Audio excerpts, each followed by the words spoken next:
Bonjour tout le monde. Bonjour tout le monde. Comment ça va ce matin?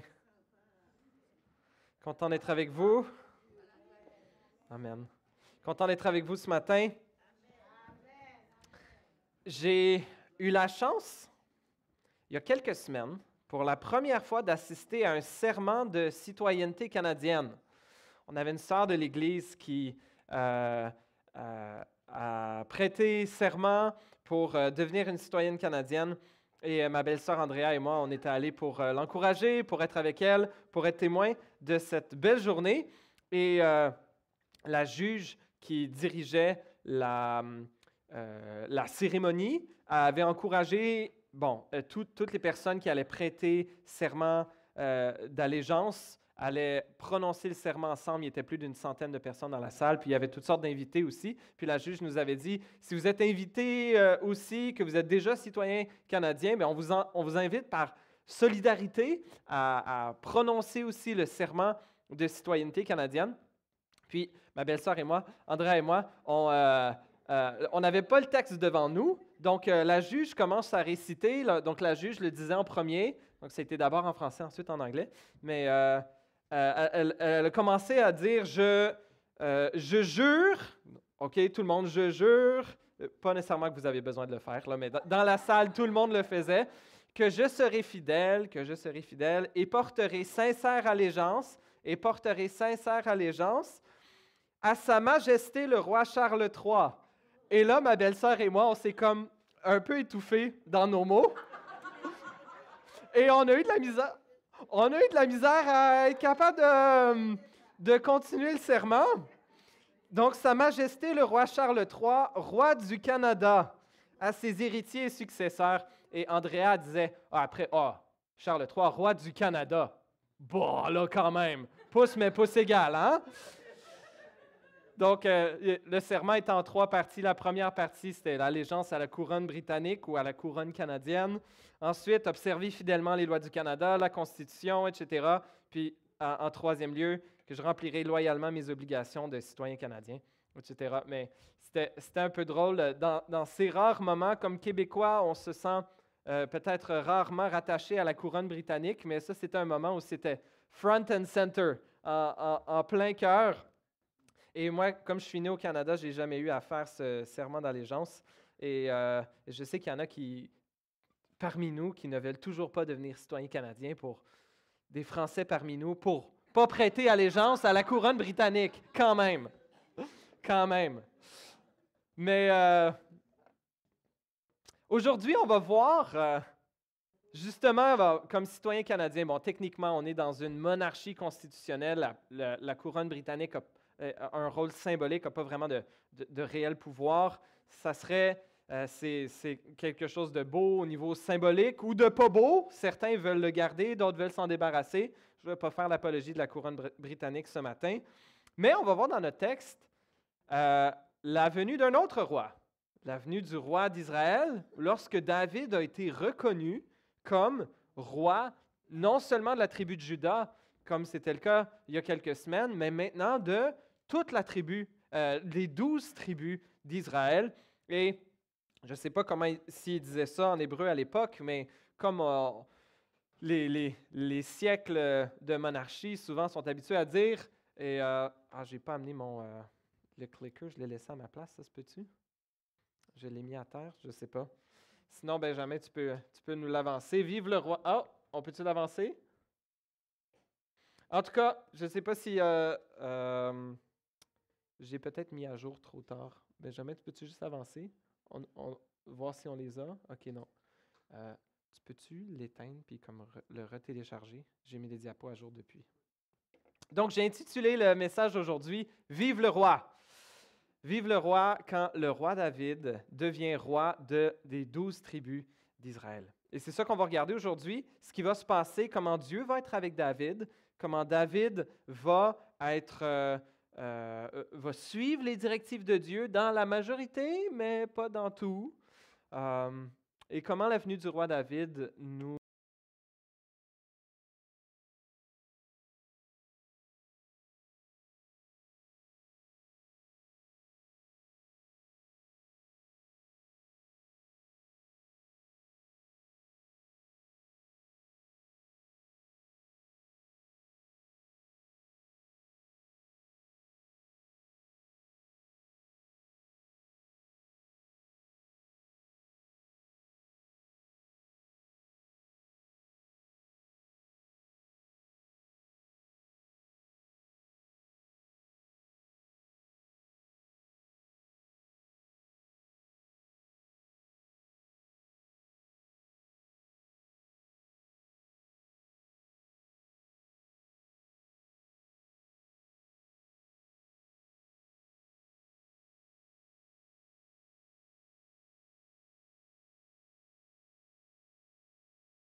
roi d'Israël, le roi Saül, a été proclamé roi, mais juste dans sa tribu. La tribu de Juda et un des fils de Saül, Ishbosheth, avait été proclamé roi et les 11 autres tribus d'Israël s'étaient ralliées à lui. Il y a eu une guerre civile pendant environ 2 ans, on imagine. Et finalement, on a vu la semaine passée comment le sang a coulé pour permettre l'ascension de David au trône de tout Israël. Il y a eu l'assassinat du chef de l'armée d'Ishbosheth qui voulait faire alliance avec David, Abner. Et il y a aussi l'assassinat du fils de Saül, Ishbosheth lui-même. Et là, ça a laissé un vrai vide au niveau du leadership, au niveau de capacité de quelqu'un qui serait capable de rassembler les 11 autres tribus d'Israël qui étaient sous la gouverne ou la gouverne officielle d'Ishbosheth, mais on dirait que c'était peut-être un peu plus Abner qui tirait les ficelles derrière. Mais là, on a un vide au niveau du trône. Même l'autre descendant de Saül qu'on avait vu, c'était un des fils de Jonathan qui lui-même était devenu estropié. Et oublie ça, être capable de mener les armées dans les guerres contre les ennemis du peuple, comme c'était quelque chose de très important pour les rois de l'époque. Et donc, les anciens d'Israël, de toutes les tribus, finissent par venir voir David. On peut aller à la prochaine diapo, on a une carte ici. David, qui lui avait été sacré roi à la ville de Hébron, ici, qui est la ville où il a été roi pendant 7 ans et demi, ça nous dit. Et Ishbosheth, lui, sa capitale avait été placée ici à Mahanaïm. Et lorsque Saül lui-même était roi, il était roi ici à Gibéa, qu'on appelle aussi Gibéa de Saül, c'est là que Saül était. Et donc, toutes les anciennes des tribus d'Israël sont tous venus voir David à la ville de Hébron, à sa capitale. Et lui ont dit un peu 3 raisons pour lesquelles on veut que tu sois notre roi. Mais tout d'abord, dans le fond, on est de la même famille. Comme ils disent, nous sommes faits des mêmes os et de la même chair que toi. On est tous des descendants de Jacob, d'Israël. Arrêtons de s'entretuer, puis travaillons ensemble maintenant. Deuxièmement, au verset 2, ils disent aussi que David était celui qui était le chef militaire d'Israël à l'époque de Saül. Et aussi, ils ont l'air d'avoir su que Dieu lui avait promis. Comme ils disent à la fin du verset 2, « L'Éternel t'a dit, c'est toi qui prendras soin de mon peuple Israël et qui deviendras son chef. » Alors, ils viennent là, ils font alliance avec David, et David devient finalement, après toutes ces années, roi de tout Israël. Après beaucoup de crainte pour sa vie, après beaucoup de sang qui a coulé, la promesse de Dieu finit par s'accomplir.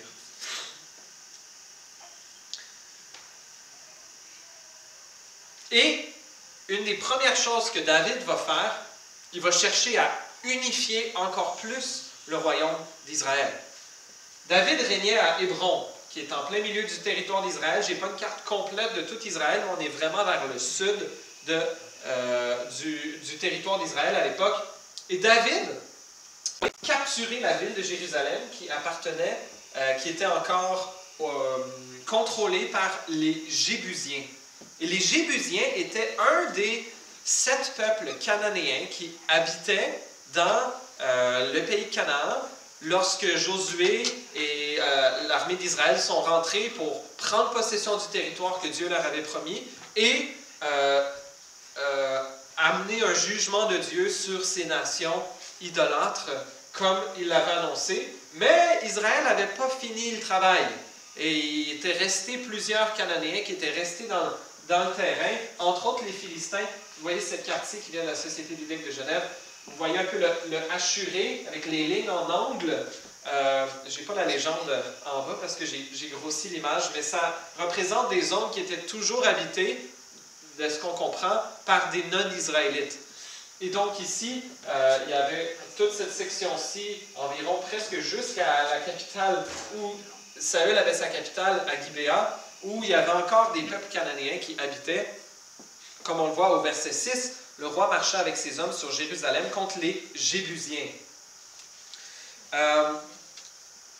On les avait vus, les Jébusiens, à l'époque de la conquête, justement, dans Josué 15, 63. C'est écrit que les Judéens ne parvinrent pas à chasser les Jébusiens qui habitaient à Jérusalem, et les Jébusiens ont habité avec eux à Jérusalem jusqu'à aujourd'hui. Bon, à l'époque où Josué a été écrit ou a fini d'être rédigé. Et le livre d'après, Juge 1.8, disait « Pourtant, les Judéens attaquèrent Jérusalem et s'en emparèrent. Ils la frappèrent du tranchant de l'épée et mirent le feu à la ville. » Mais on voit juste un peu plus loin dans le même chapitre, on dirait que les Judéens n'ont pas réussi vraiment à chasser les Jébusiens de là, parce que ça dit au verset 21, « Les Benjaminites ne chassèrent pas les Jébusiens qui habitaient à Jérusalem.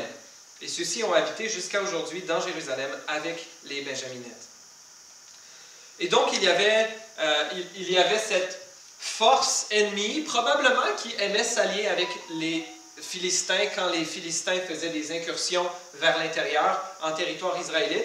Et on avait cette force ennemie significative à peu près en plein milieu du territoire d'Israël.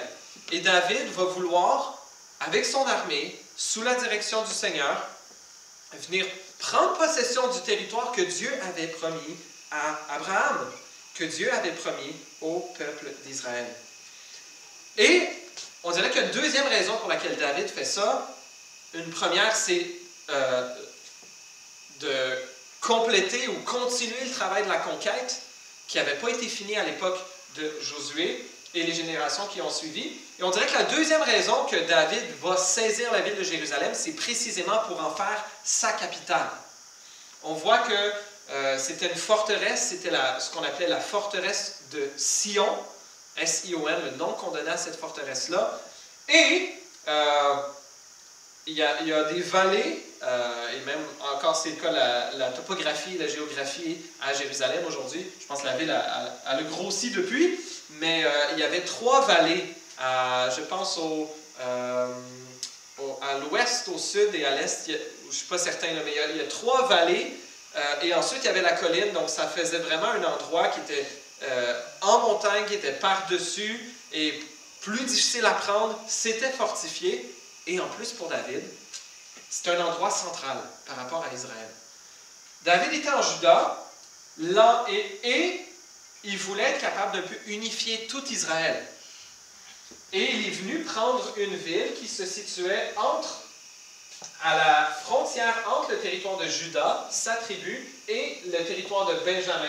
Donc vous voyez ici Benjamin, le petit drapeau. La couleur orange n'est pas trop distincte de la couleur d'Éphraïm. Ici à l'écran, ça paraît pas nécessairement si bien. Mais Saül avait été roi à Gibéa. Saül était de la tribu de Benjamin. Et David va venir prendre une ville qui était neutre, qui était ni de Juda, ni de Benjamin.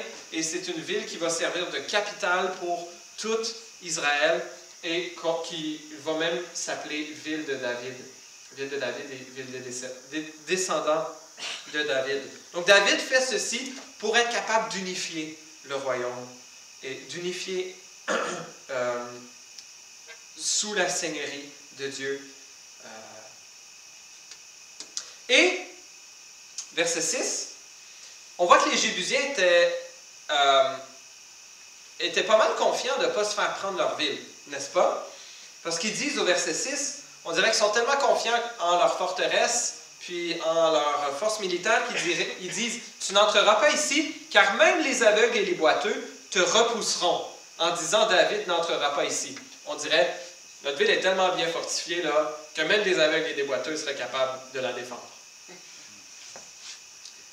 Et David dit pourtant au verset 8, « Si quelqu'un veut battre les Jébusiens, il devra atteindre par le canal ces boiteux et ces aveugles qui sont les ennemis de David. » Parce que David, il dit, « OK, bon, ben, si mes ennemis, si les Jébusiens, c'est des boiteux puis des aveugles, ben tant mieux. Ou tant pis, on va venir conquérir votre ville. » Donc, je pense que quand David, il parle des boiteux et des aveugles qui sont les ennemis de David, il fait allusion aux Jébusiens. Il dit, « Ben, on va vous conquérir, que vous soyez... Et on est prêt à vous attaquer, même si vous êtes toute une gang de boiteux et d'aveugles. » Et il dit même, si quelqu'un veut battre les Jébusiens, il devra atteindre par le canal. Alors c'est un peu intéressant. Qu'est-ce que David voulait dire par le canal?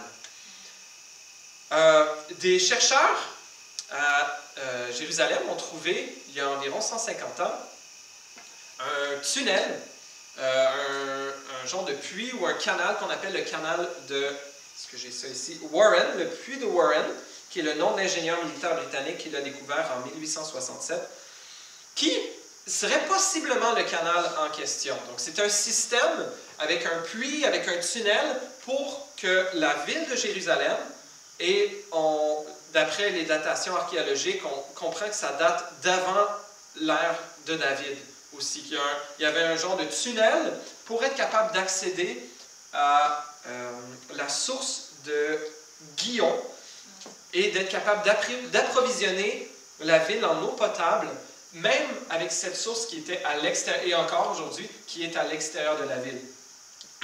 Et même, je pense que à Jérusalem, le nom de la compagnie qui s'occupe de l'approvisionnement en eau potable de la ville s'appelle le Gihon. Donc, le nom de cette source d'eau. Donc, c'est possible qu'il y ait un commando d'hommes de David, dans 1 Chronique 11, on dirait que Joab est celui qui a justement mené les hommes de David, qui ont peut-être rampé à travers ce canal-là, qui connaissaient l'existence de ce canal. Bon, c'est une hypothèse, comme on voit avec le canal qui est mentionné ici, que ce soit celui-là ou peut-être quelque chose d'autre, mais qui ont réussi à rentrer dans Jérusalem et qui ont réussi à saisir la ville.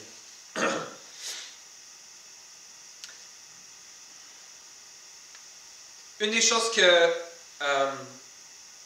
une chose rapide qu'on peut chercher à appliquer de cette bataille, du peu qui nous en est raconté, c'est voir la folie et la faiblesse de nos cœurs rebelles. On voit les Jébusiens qui disent à David, « On va te repousser, pas de problème. » Et malgré les dégâts que causent nos péchés également, ça vaut la peine de se rendre compte comment on est bien souvent résolument enclin à nous opposer au règne de Christ dans nos vies. Peu importe ce que ça va nous coûter, peu importe la folie que c'est de s'opposer à Dieu, bien souvent, comme les Jébusiens, on dit « Oh non, toi tu ne rentreras pas ici. Jésus, tu ne rentreras pas dans ma vie, dans ce domaine-là. Ça m'appartient. » Pourtant, on voit comment David a été prêt à travailler fort pour l'unité de son peuple. Et combien nous aussi devrions être prêts à travailler fort pour l'unité de l'Église. Pour l'unité de l'Église de Jésus-Christ. Et on voit au verset 10 que tout ça arrive, David devenait de plus en plus puissant et l'Éternel, le Dieu de l'univers, était avec lui.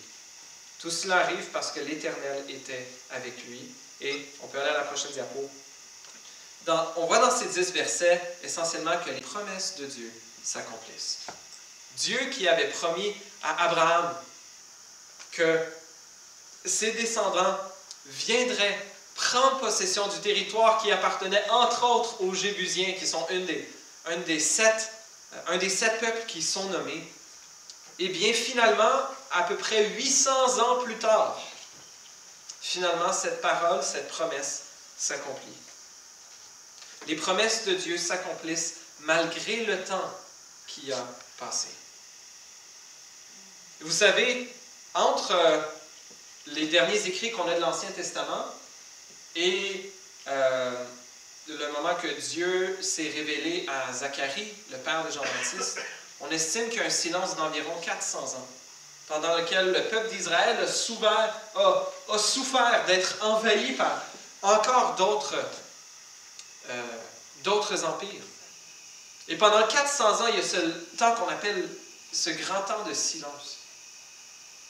Et peut-être que le peuple d'Israël aurait pu ou a dû désespérer de dire « Mais où est Dieu? Que fait-il? Pourquoi n'accomplit-il pas ses promesses après des siècles et des siècles? » 2 Pierre 3, verset 8, l'apôtre Pierre nous rappelle ceci. « Mais s'il y a une chose bien-aimée que vous ne devez pas oublier, c'est qu'aux yeux du Seigneur, un jour est comme 1000 ans, et 1000 ans sont comme un jour. Le Seigneur ne tarde pas dans l'accomplissement de la promesse, comme certains le pensent. Au contraire, il fait preuve de patience envers nous, voulant qu'aucun ne périsse, mais que tous parviennent à la repentance. Le jour du Seigneur viendra comme un voleur. »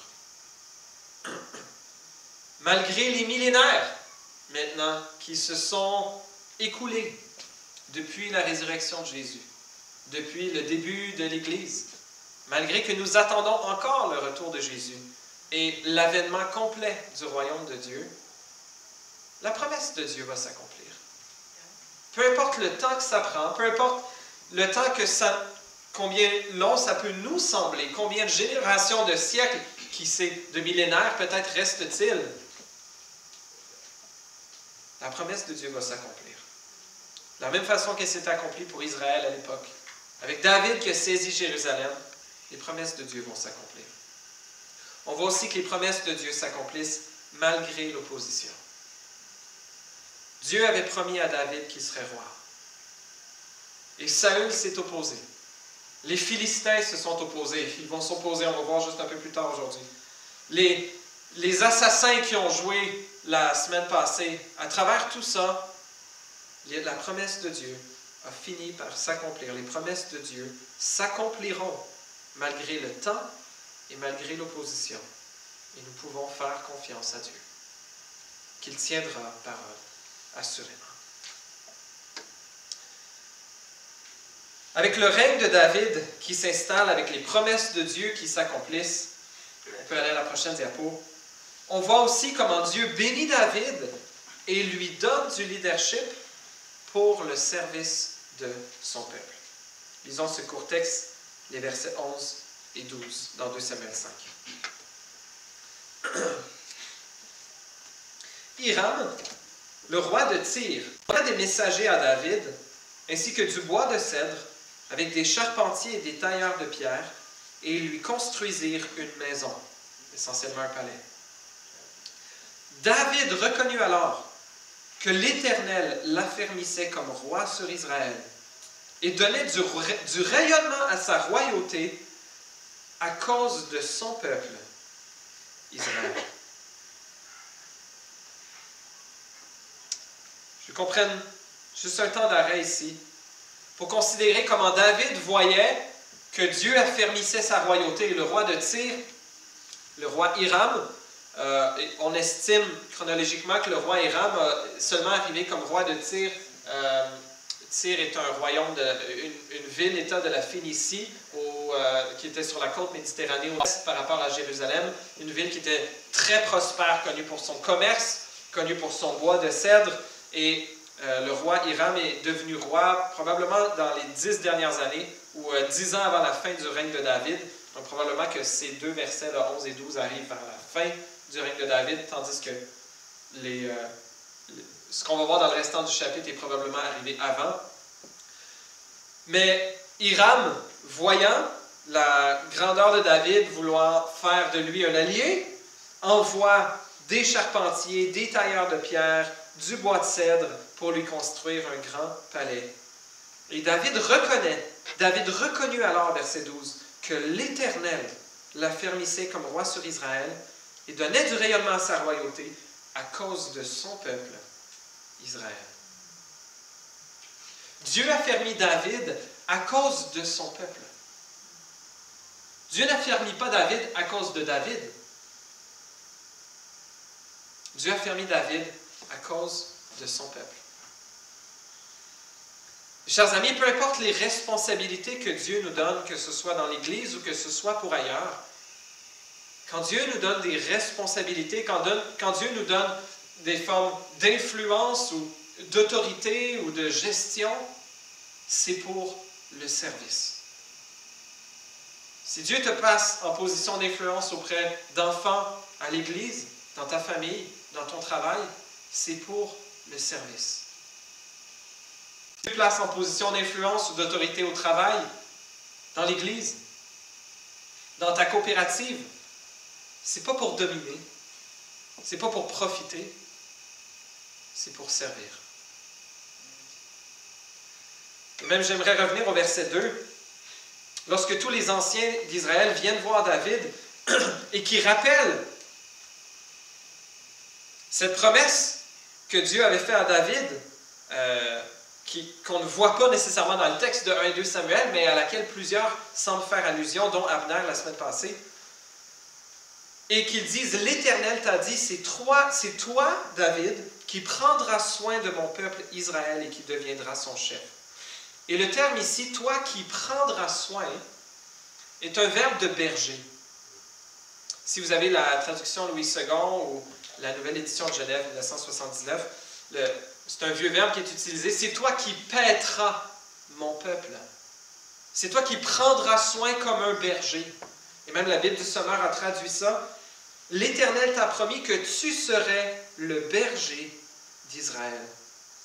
De la même façon que David lui-même avait été un berger dans sa jeunesse, Dieu se sert de ce rôle de prendre soin des brebis plus faibles et que David est placé comme quelqu'un qui doit prendre soin, servir. Un roi qui est un vrai berger ne deviendra pas autoritaire, oppressant ou exploiteur. Oui, le vrai leadership consiste à prendre soin de ceux qui sont sous notre responsabilité.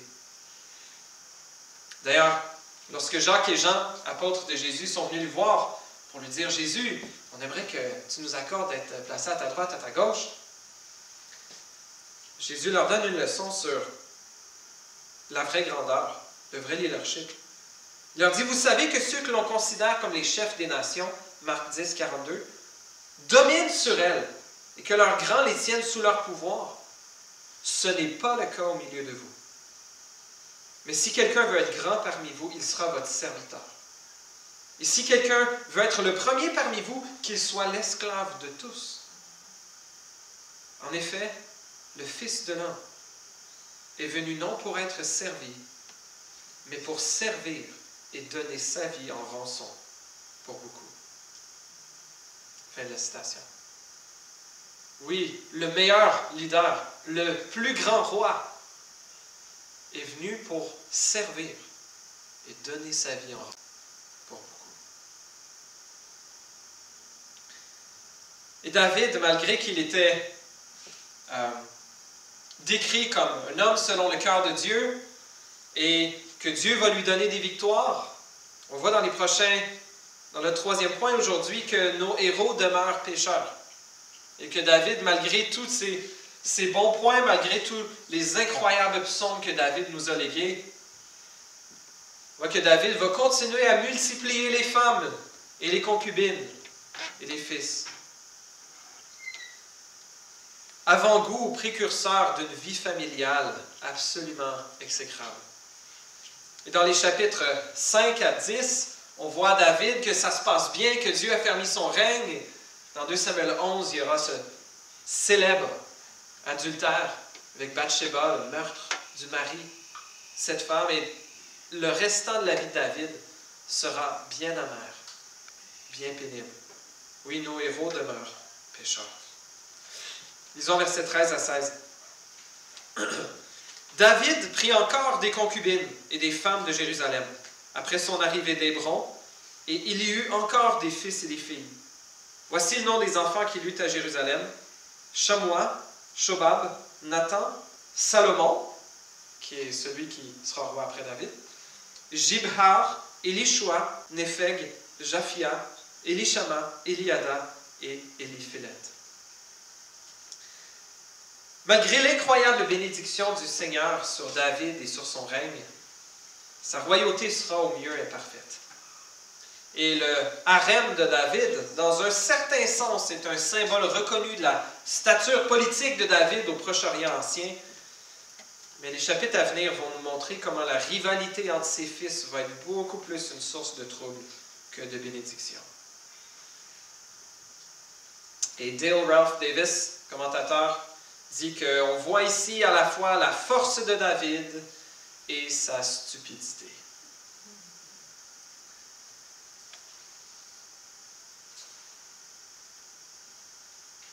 Même nos plus grands héros chrétiens, qu'ils soient près de nous ou qu'ils soient loin de nous, sont faillibles et pécheurs.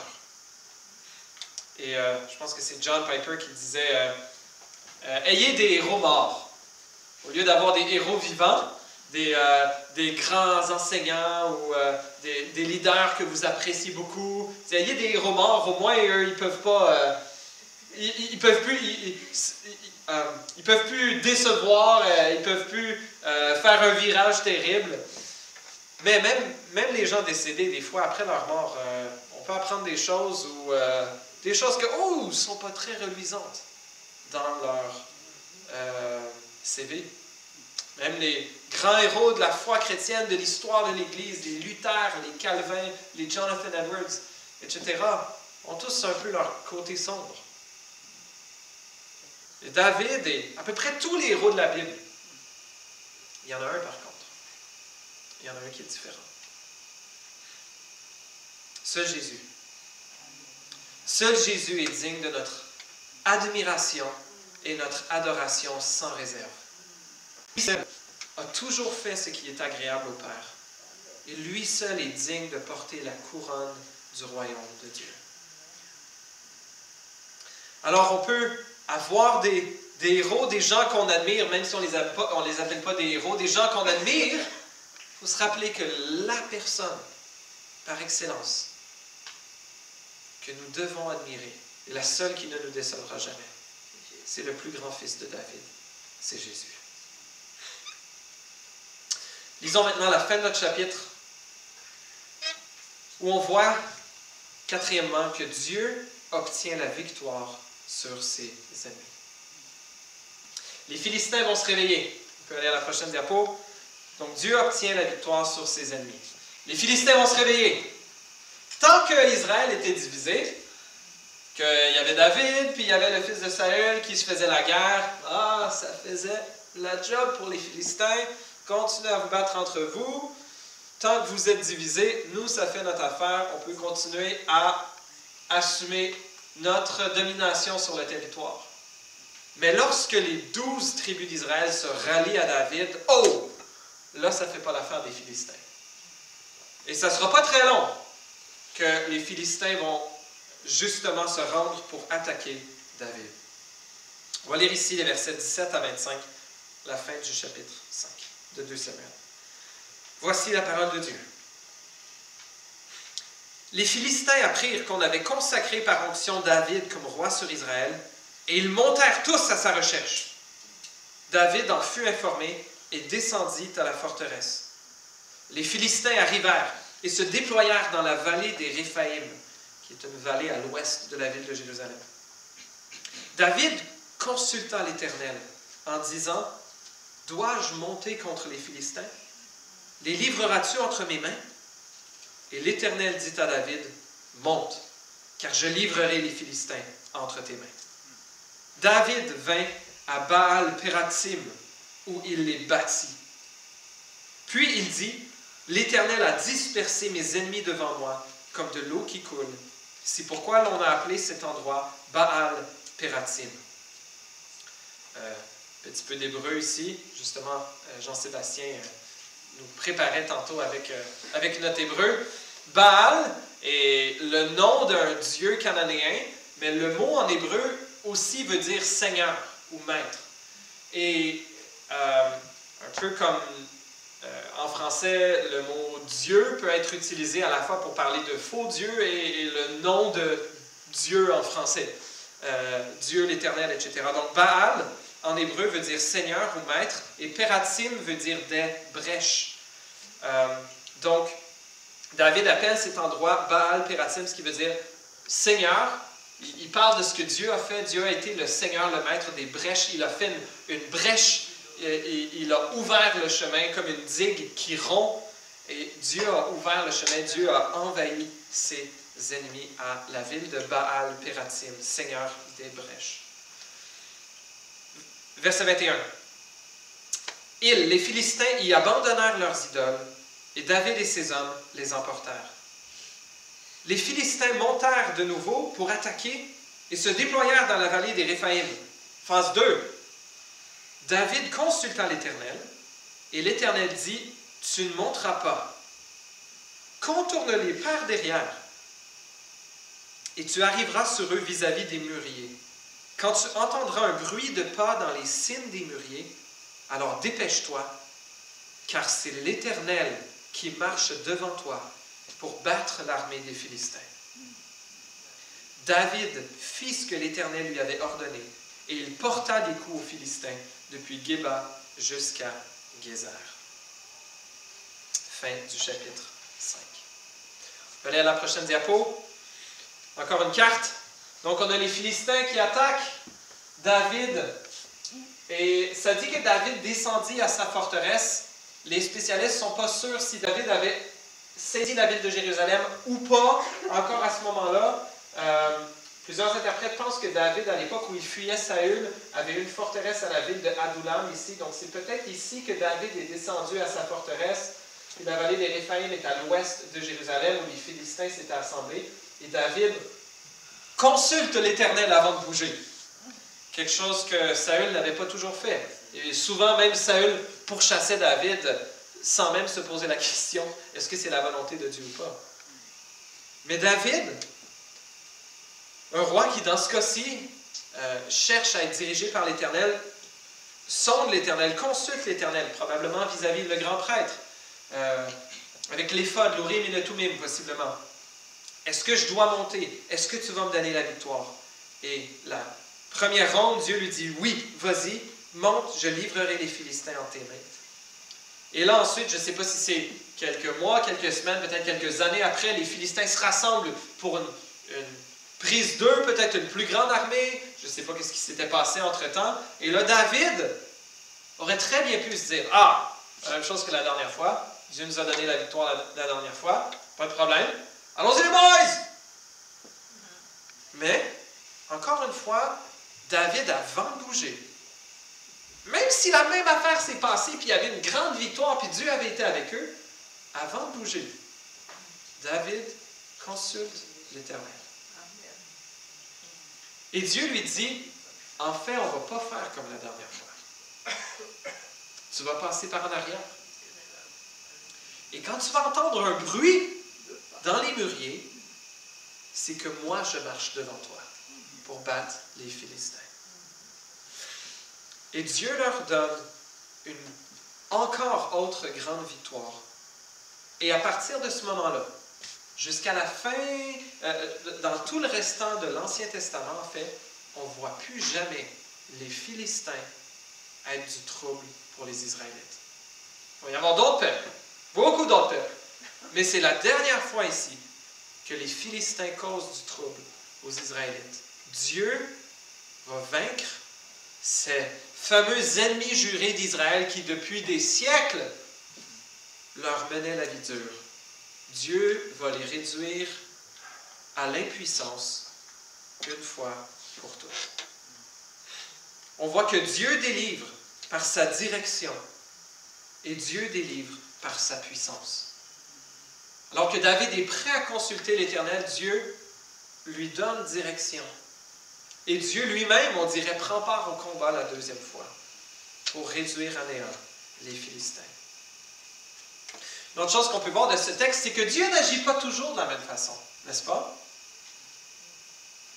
Il donne deux plans de bataille différents qui mènent tous deux à la victoire. C'est pas parce que vous avez fait quelque chose qui a fonctionné dans votre vie que c'est nécessairement la même chose que tout le restant de la planète devrait faire. Dieu n'agit pas toujours de la même façon. Un peu de la même façon que si deux patients ont des symptômes similaires, un médecin ne leur donnera pas nécessairement le même traitement. Chaque patient doit être diagnostiqué et traité individuellement. Faisons attention, si on a une victoire de Dieu dans notre vie, de l'universaliser et de dire « Ah, si ça a fonctionné pour moi, alors tout le monde doit faire ça. Tu fais pas ça, ah, fais ça, tu vas avoir la victoire. » Peu importe, peut-être que Dieu s'en est servi pour toi, et bien gloire à Dieu. Faisons attention de prendre pour acquis que Dieu agit toujours pour tous les autres de la même façon qu'il l'a fait pour toi. Une autre chose qu'on voit de ce texte, c'est qu'une réussite dans le passé ne devrait jamais nous servir d'excuse pour ne pas dépendre de Dieu. Imaginez si David s'était rué sur les Philistins sans consulter Dieu cette fois-là. Peut-être que les Philistins étaient prêts, là, ils revenaient à la même place qu'il avait été la première fois, puis il y avait une défaite. Le texte ne nous le dit pas, mais peut-être qu'ils étaient particulièrement prêts pour une attaque de front comme la dernière fois. Peut-être que ça aurait été une terrible défaite pour Israël si David ne s'était pas appuyé sur Dieu. C'est pas parce qu'on fait face à quelque chose dans nos vies pour laquelle on a déjà eu une réussite dans le passé qu'on doit avoir l'excuse de ne pas dépendre de Dieu.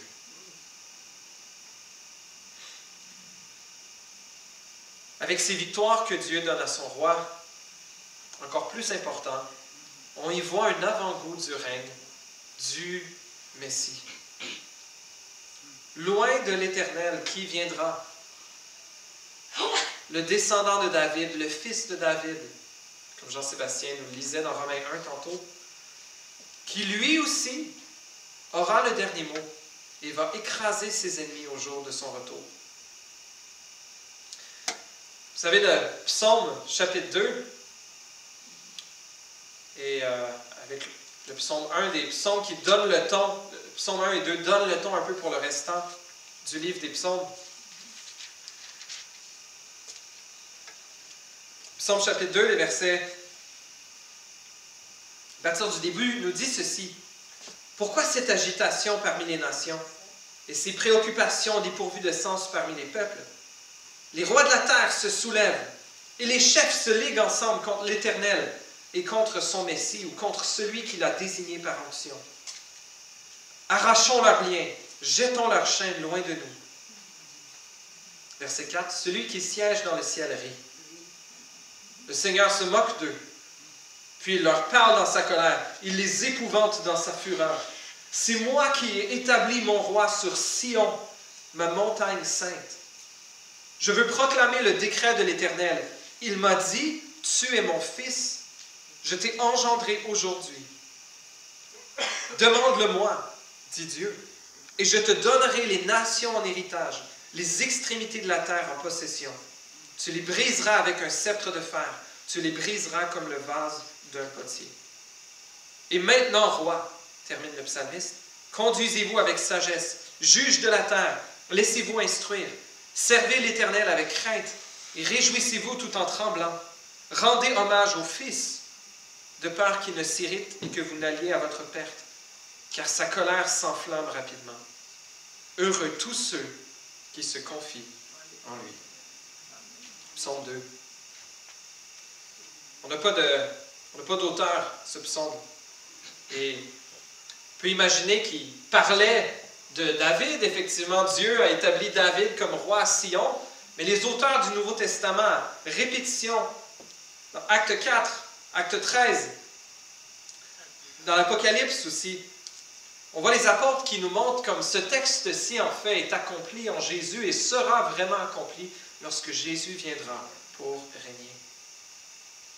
L'Éternel si fort et puissant, l'Éternel puissant dans les combats, comme nous dit Psaume 24, 8. Jésus viendra bientôt et il va écraser ses ennemis. Et Apocalypse, si vous lisez l'Apocalypse, un langage très fort d'un Dieu qui vient écraser ses ennemis. Ceux qui se sont opposés à lui, ceux qui ont cherché à éradiquer son... Et peut-être que ce langage nous semble un peu d'une époque éloignée. D'une époque où les pays se font vraiment la guerre et où le sang coule vraiment. Mais il y a des endroits dans le monde où c'est encore le cas.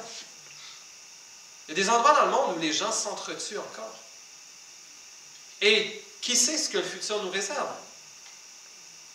On a eu, depuis la création de la bombe nucléaire, les êtres humains ont eu la sagesse de ne pas s'en servir à part à la fin de la Deuxième Guerre mondiale.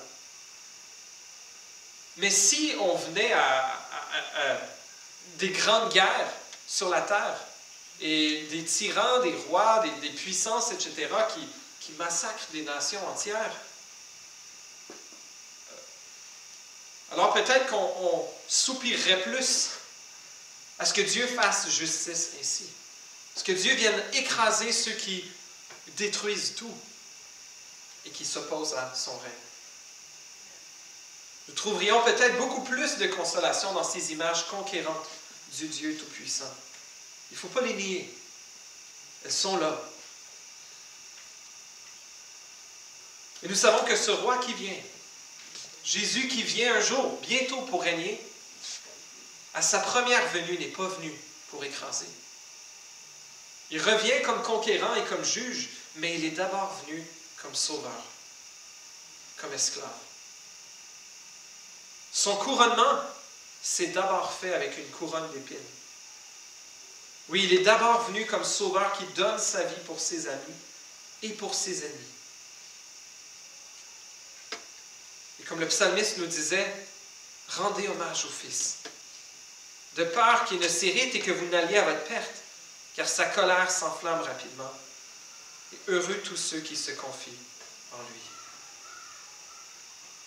2 Pierre 3, on le voyait, Dieu est encore patient aujourd'hui. Dieu est encore patient. Et sa patience est notre espérance et notre espoir pour notre monde, que notre monde puisse encore, que vous puissiez encore vous tourner vers Jésus. Il est encore temps.